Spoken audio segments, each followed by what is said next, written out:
Welcome into the Pursuit of Manliness podcast, where we are vigorously equipping men to pursue biblical manliness. My name is Jarrett Samuels. I'm the host of the podcast.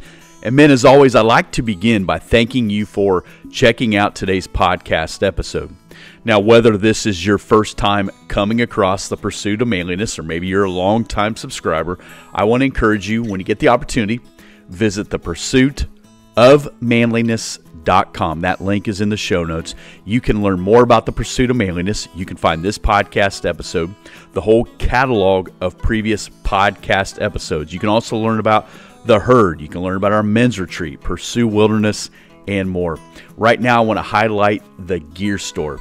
We are in the midst of our 12 days of manliness. For 12 days, from Wednesday, November 22nd, to Sunday, December 3rd, every day there is a new item listed at a discounted rate in the gear store, some days more than one item.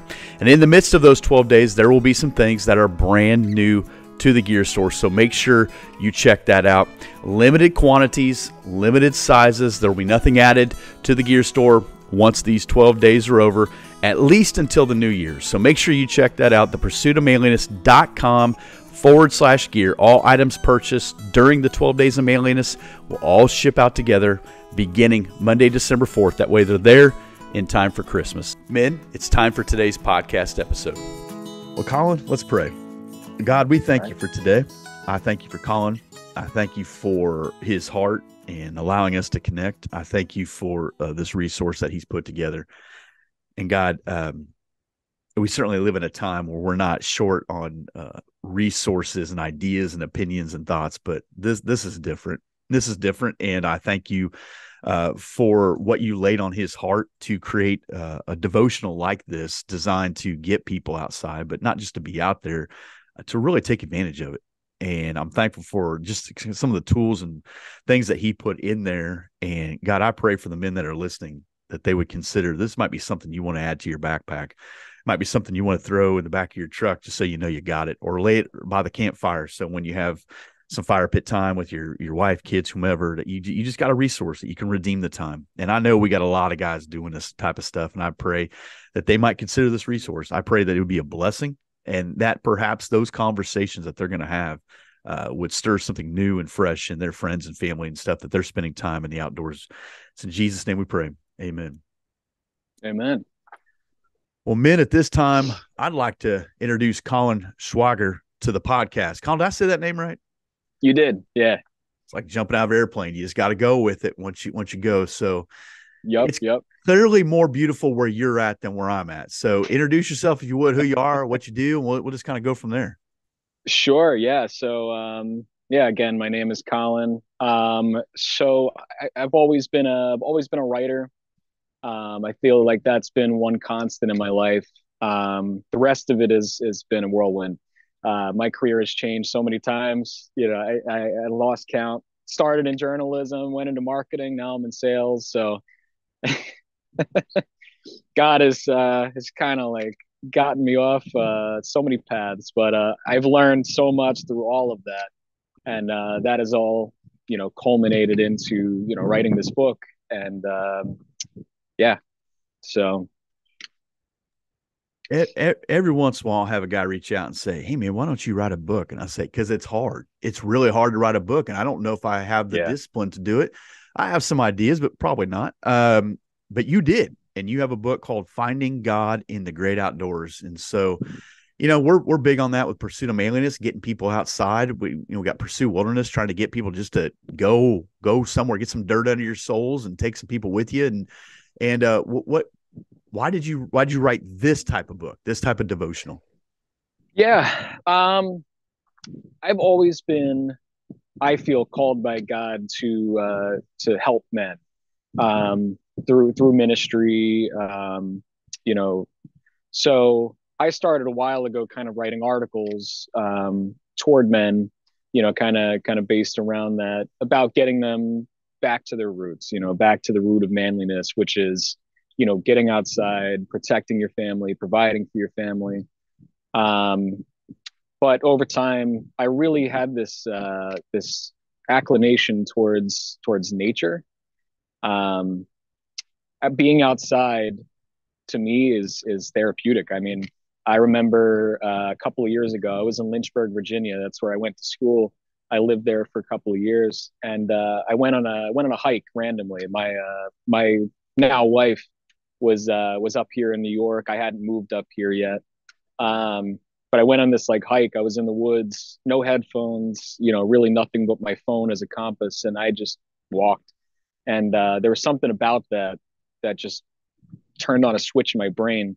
And that night is when I started writing Finding God in the Great Outdoors, um, because I really connected with God. I connected with myself. I came out of that hike almost like on a high.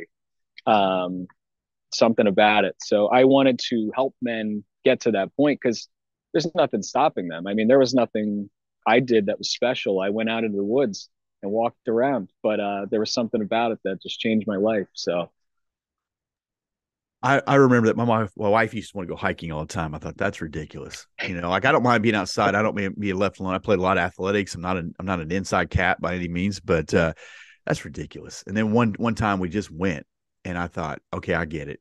I get it. I do. And yes, I always have to have my phone because I'm a control freak and I want to know where I'm at and what I'm doing, whatever. But yeah, man, leaving the headphones, leaving whatever behind, you're right. There is something very therapeutic about it. And we've come out the last couple of years where everything was inside. We got to get guys yeah, outdoors. And, so what I like about your book, and I didn't tell you this is my plan, so forgive me, but what I like about your book is yes, it's a devotional, but Colin, we could find devotionals everywhere, right? You yeah, have some things that we could talk about, but we're not short on. Here's what I like: practical steps. That's what we yep, want as yep, men. Just give me practical steps. And so I've bookmarked a few of these that I'd like just exactly. to share with you and let you kind of tell me why this is an important step. Um, Sure. one of them here, I think it's page 40. Establish a daily routine for spiritual practices. What does that look like for you? What's a step for some guy listening? Yeah, the biggest issue I've had as a Christian has been routine. You kind of say it to yourself. I mean, this happens every January. All right, I'm going to be a better this. I'm going to be a better that. And you start off with good intentions, but then you kind of trail off, and the routine kind of goes away. Um, so I've tried to establish just something small. Um, to put this into like physicality. I wanted to work out more, and I was like, well, I'm not going to get to the gym every day. So what can I do to kind of keep that string of thought going every day? And that was to just do 5 push-ups a day, whatever. Just five. So it takes me less than 30 seconds to do it, but at least I can say I did it today. It's the same with with time with God. What can I do today to kind of keep that consistency going? And for me, that's just for me, music is big. I love worship music. I love listening to Christian metal and rock and things like that. So um, that to me is kind of like that's my worship. That's my time with God. Um, but I also just try to talk to God at least once a day. Whether that's to thank Him for something that happened, or to pray for help, or to sometimes I just walk outside, and this tree next to me is the reddest tree I've ever seen. But this morning I was out here on my balcony and I just thanked God for this beautiful tree that's right outside my door. Um, it's like the only tree in the neighborhood like this. So I'm thankful for that, and I talked to God about it. Man, I love it. Um, Another one you put is I don't know which one I want to say. I'm going to say them both. Okay, I'm going to start with this one. Reflect on your All right. spiritual growth. There's a lot of guys who kind of self-defeating. We say sin takes moments, growth takes months. So how do you reflect on your spiritual growth? Yeah, I think really, really looking back at where you came from, right? Like when you became a Christian to where you are now, or even if you're not a Christian yet, it's an afterthought maybe. But looking back from where you came from and seeing where you are now, I mean, if you feel at all different from where you were, that's growth. It's easy, like you said, to get self defeated because you sin every day. It's you hear if you sin, all right, that's it. You're kind of lost. That's a failure. Mm-hmm. But that's not how it is. You look back Yeah, on the Bible. You look at all the men in the Bible. All of them failed at least yeah, once. some of them multiple times. I mean, the Gospels alone, you see failure left and right from each of from the disciples. Um, so you have to remember that failure is not failure as a Christian. It's a stumbling block, and you get up and you go around it, and God knows that will happen. You have to remember that failure is not the wall. It's just, Yeah. it's a divot. So And this is why I wrestled with which one to ask here. The next one was, yeah. to be patient with yourself. Mm-hmm. So, as men, we're sometimes the hardest on ourselves. I think is Oh why we yeah. have some self-defeating tendencies, because that self-talk, or I think some guys have some self-sabotaging tendencies where you go, man, see, you keep doing that and you keep getting the same results. So what is being patient with yourself? Like what's the practicality of that? How does that work without being just downright lazy? Of course. Yeah, it's hard to be patient with yourself as a man. We compare ourselves to other men. I do this. Um, I compare myself against people that are more successful than me, people that have more money than me, whatever. They're further along, but that's their journey. And I think you have to remember each person is their own book. You're looking at someone else's book, that's not going to happen because that's not your journey. Your path is happening now, and everything that you go through is leading up to that final chapter, of course. But yeah, that comparison is deadly. So Well, and it can happen in seconds. yes, You could yeah, drive into your driveway with a brand new vehicle feeling pretty good, and the guy up the road just got something a little bit bigger and badder, and you're like, maybe I should have upgraded. Maybe I should have. And that's one of the things we say about social media. When we look at social media, everything's in the past, and so you yeah, constantly feel like I need to catch up. Well, that's not real. That's not reality. But boy, yeah. it sure feels like it when you're looking at it. It's that fear of missing out. Oh yeah, yeah, we all That's have what it. it Yeah. introduces. Yep. Which is why people keep getting on social media. You put Yeah. I'm putting the stupid thing down. Next thing you know, you got it back in your hand. You're like, well, there might be something new. It's like going to the refrigerator back in the day. You just kept opening it up to see if something new was in there. Like, no, it's the same outdated It's the food in same there. fridge. Yeah, you didn't like that. You don't want to make a meal. You Yep. talk about, and again, everything I'm asking is in the book, right? So Yeah. you have I'll just give you an idea. You have day 8, refining fire, and then you have a prayer.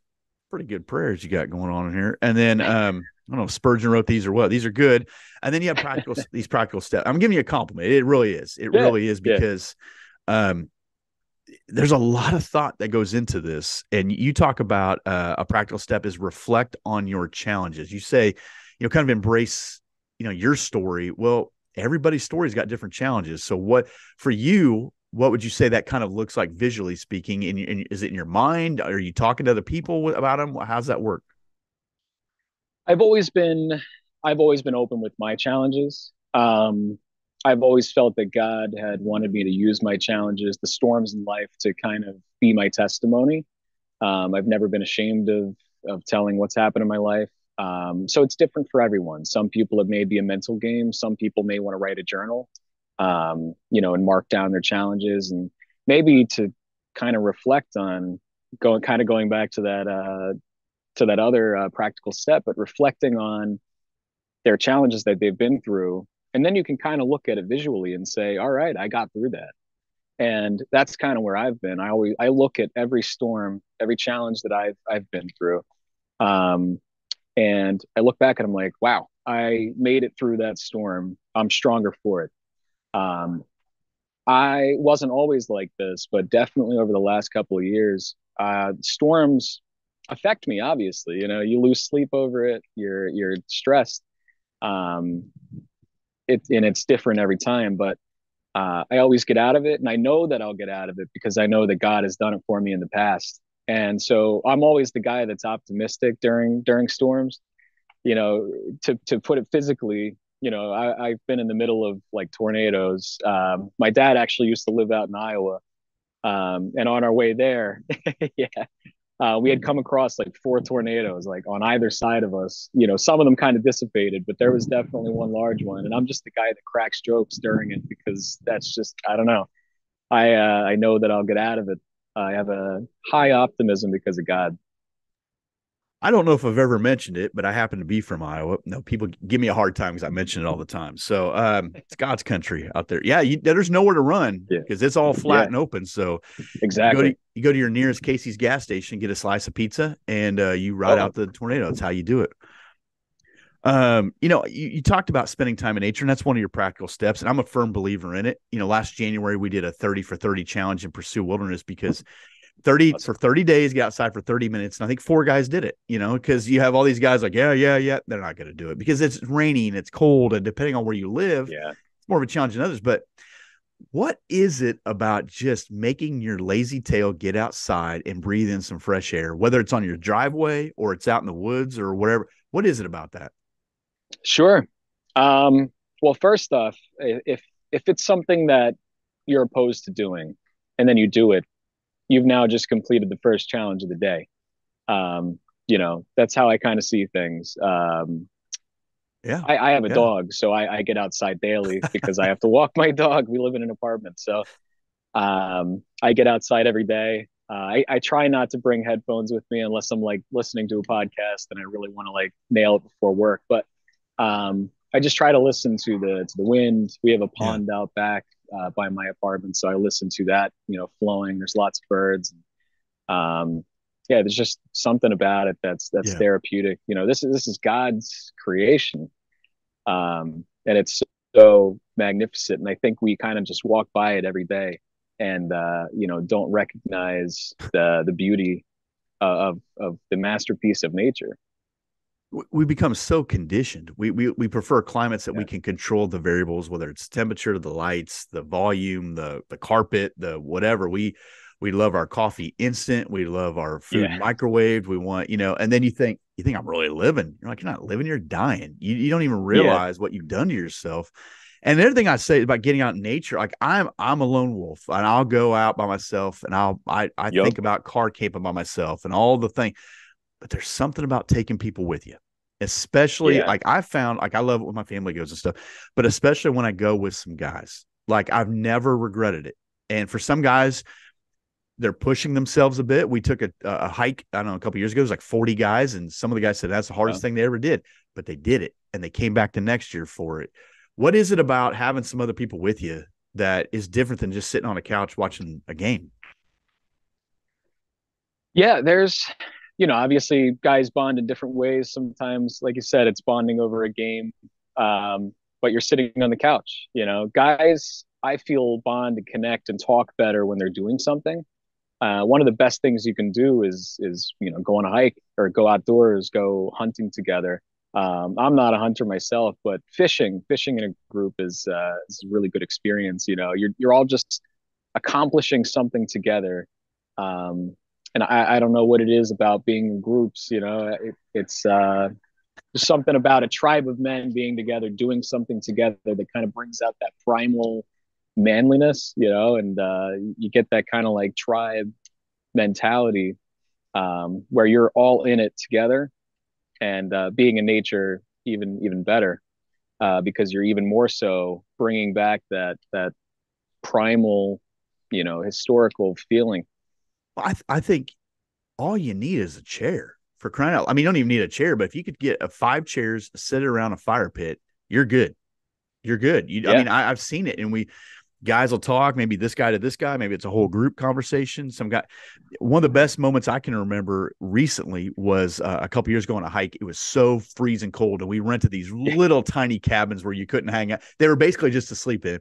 And we were Okay. so cold, but we were all literally standing as close as you could get around the fire. I don't know how we didn't get burnt, but I'll tell Yeah. you what, in that moment of fun survival, some of the conversations that came from it, I'll never forget. Like it was just like, we're ripping on each other. This guy tells something about his past, and we're doing this. And so Yeah. this guy asked about theology, and this guy, and it's just like you measure yourself against the elements and be like, we're built for this. We're not built to. 200 years ago, we wouldn't be living on online shopping and microwave Yeah. food, and I think we've just domesticated ourselves, and we don't even respect ourselves at some point. We're like, I mean, there's no Exactly right. grit. There's no callus. There's no Yep. make yourself get out there when it's cold and rainy, just for a little bit. You'll survive. It'll be okay. You will. Yeah. And that's exactly why I wrote this book is just observing, this new generation of men and my generation. And I'm just seeing this like slow decline in manliness. And, I'm not saying that against anyone, but men are unhappy. And that's what I was seeing. And there's a reason for that because we're losing our place, like we're losing our first off the our hormones because of the work structure of being in an office, sitting in a chair, going home and watching TV. Like our hormones, our masculinity is depleting, physiologically, but also our mindset as well is depleting. Like you said, we're becoming domesticated men. If Um, so that's why I started writing this book a few years ago because I was observing that, and I had been for a long time. And I said, I got to do something about this. I know there's a ton of resources. I mean, your podcast and website and everything that you do, obviously, has the same mission. And there's plenty of other podcasts I listen to that are doing the same. But I just felt like I needed to do something, for my local friend groups and for people that I know and, the local area. So that's why. there'll be a guy who probably got upset about that comment about being inside and whatever. I'm going to ask you, how happy are you Yeah, really? Not you, Colin, but how happy is that guy exactly. really? How productive are you really? How are you and your wife doing? How's the intimacy between you and wife? How's the relationship between you and kids? Is it growing? Is it getting better? Is it? And I'm not saying the secret sauce is get outdoors, but it is a piece to it. You get your right, Yes. you get yourself right with Jesus first and foremost. When you get Yep. yourself right with Yep. Jesus, you realize, ooh, man, biblical worldview. We're built for so much more than this. When I realize what Yeah. makes me happy and unhappy, my happiness is found in the things of God. You will not find more things of God than being in the Word and getting your tail outside. So if you can combine those two and take people with you, there is no downside. And yeah, you might need a buddy heater, it gets a little cold, or you might need to have a little frog tog around your neck because it gets a little hot. You won't Yep. regret it. I'm telling you, you won't regret that. Those No. guys who just lay around and become one with the couch, nothing good is coming from it, brother. It's not. And I used to be that guy. I was Exactly. miserable. I was miserable. And so one of the things I say all that to get to this point. I think the hardest thing maybe to write in this book, and maybe you can tell me it wasn't, is the portions of reflection. Because Yeah. these questions are hard and they're not, I mean, not hard, but if you're honest with yourself, there's a time where I'm going to go, okay, let's take inventory. Where's the honest assessment of where I'm at? So why Exactly. did you add that aspect to your devotional? First and foremost, I wanted, and there's a reason that I didn't add like lines to the book for people to fill in because they'll never go back to it. But Right. I wanted men to start a journal. I wanted men to kind of start really reflecting on their day. Okay, what did I do today?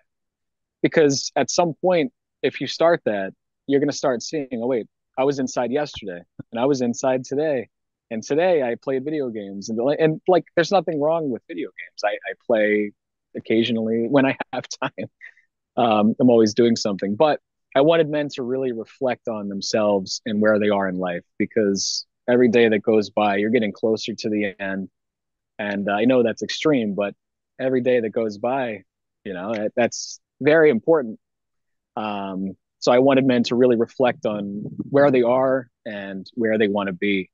And that's why, this is 30 days. This is just getting men started on their journey. So it's not really meant to be, like a year thing. This is getting out in nature, plain and simple, and really starting to reflect on where you want to be in a year. So this is kind of just like getting you started on that. Yeah, and I'll go back to it. I think I said in the beginning. If not, I'll say it a couple more times. I think this is a resource that you could easily put in your backpack. You could put it in your truck or wherever you go. Like I have my car set up that I could. Yeah. It's all set up where I could, if the wife gave the blessing today, I'd be gone. Like I have what I need in there. I have whatever. And so this is a book that needs to go right behind my seat so I can, have it there. If I'm out there with a couple buddies or I'm out there going, man, I wish I could redeem the time or I just need some quiet time with the Lord. This is a really good resource to have there. Are they all, forgive me for saying this because I'm ignorant to this. Are they all bound like this? Is this So is, I have a ebook. There's a paperback, which is what you have, and then I have a hardcover as well, which released shortly ooh, after I had sent that to you. So, no, you know what? um, You don't want those. You want this one. This is the one you want. I say it because I don't Yeah. know what this material is on the cover. Guys are just enthralled by the questions I'm asking. I don't know what the material is on this cover. It's different. Yeah. Did you Yeah. do that? Is that on purpose? Like, is that an accident? How? It's through the publisher on that. Yeah. I'll tell you though, I designed the cover. Yeah, well done. Yeah, I do all my own stuff. I try to. So No, it's good. And again, we do a couple resources for Pursue Wilderness to just again make it simple. Let's not overcomplicate this. If yep. you've never done anything spiritual with your friends, it can be a little uncomfortable, or your wife, or like, why are we stopping? Well, because we need a drink, Yeah. or we're gonna whatever it is. Um, I think I like that. You have some more practical steps that I think are really good, but I don't want to get into it yet because I want to save that for the guys in the herd. I have two questions for you though. One would be, okay, the couch. I don't want to call him this, but the couch potato guy, the guy who's like, man, I don't know. What do you tell him? How do you get him moving in the direction like you did that day just to get outside? There's a philosophy that I follow myself, and at some point I'm probably going to write about a book about this too. But it's just start. Like take that first step outside. It could literally just be walking out your front door. But make that moment meaningful, whatever it is. Let's say you walk out to your driveway. All right, reflect on that. Go out to your driveway, look around for a few seconds, look at the leaves if the leaves are still around, kind of really appreciate that moment, and you're gonna want more of it. You know what I mean? Of course, there's gonna be some men that are like, all right, I gotta go back inside and watch football, or I gotta go back inside and finish my video game or whatever. But it's about making that moment intentional and just doing it. As simple as that sounds. When I first started this podcast and website and stuff, I really like I never talked sports because I didn't want to be that guy, the typical Yeah. American sports guy who paints his belly and all. I didn't want to be that guy. And I realized one day, like, no, if you came to my house, you're going to see some sports things, and I'm probably going to watch one. That's just what it is. And my wife and I talk about this like on Saturdays, a little different. Like my Premier League team just laid an egg earlier today, and I'll watch football later. I don't have regret of that because I put in the work Monday through Friday, and then I know what I'm going to Exactly. do, and then she knows what I'm doing, and then on Sunday, you can enjoy the downtime. But I'll tell you this: you take yourself outside, and at night when the stars start to come out, and you read Genesis 1, that's a game changer. And if you take your Bible That is. outside and read the Psalms outside, that's where David wrote them. Read those things outside, and you read like, okay, it's like someone going to like a jail and reading Philippians. It's a whole different perspective. I'm telling you. Yes. So you're right, man. Just start today. If Yeah. you find yourself funky, go get outside. Go. You know, Here's my next question, and this might be the most important one of those two: is where do we get this resource? Yeah. So you can get this on Amazon. It'll also be available at Barnes and Noble online only right now. At some point, it may be available in the store, but yeah, Amazon's going to be your go-to. I'm looking for it right now, so I should have had Okay. this up. But if Yeah, you're it's on okay. Amazon right now, you could find it. Well, I can't find it. How much is it on Amazon right now? If we're looking for it. You know what? I just recently updated the pricing, so I may have to look that up myself too. I lowered the pricing because Nope. I wanted people to be able to get it. So I believe the paperback is 13.99. But yeah, you can search my name on Amazon. It should come up. It's just out, so the SEO and all that is not up to date yet. Yeah, so paperback is 13.99. Hardcover is 18.99. So There right now. You order it today, you can get it on Monday. That's a pretty good deal. I just found it. Here's your problem. Not your problem. Here's my problem. I can't type. So as I'm typing everything but what I'm supposed to type. So yeah, Finding God in the Great Outdoors, Kindle free. You're doing it free on Kindle? yeah, so if you have Kindle Unlimited, you can get the book for free on your Kindle. You don't do that. You're better than Yeah, that. no, You're better than that. get the paperback version. You can bring it outside with you. It doesn't need to be charged. So I don't know what this means, but you get 14 points from Amazon if you get it. So I'm joking, but yeah, I'm serious. I'm serious. Like I like things that are pragmatic. I like things that are practical. yeah, And me too.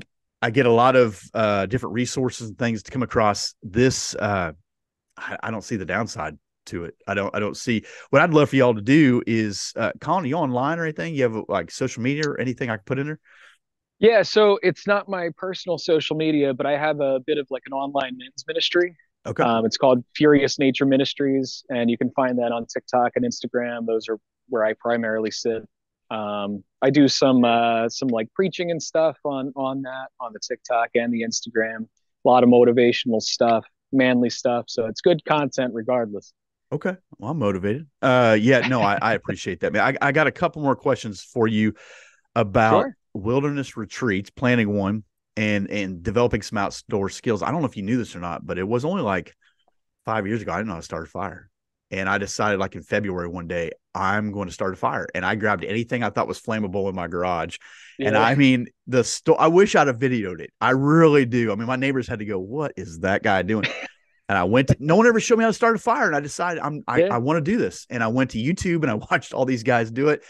And There you go. doggone it, I love starting fires now. So, Colin, thank you for being on the show. You men in the herd. Of course. We'll continue that conversation over there. Once again, man, I want to thank you for listening to today's podcast episode. Any links mentioned during the show will be in the show notes. So take a second, whether you're watching this on YouTube or listening on iTunes, Spotify, or wherever you grab your audio content. Take a look at those links. You're going to find links to anything mentioned. You're going to find links to the gear store, Pursue Wilderness, Pursue Marriage, and more. Men, thanks for listening, and let's keep pursuing biblical manliness.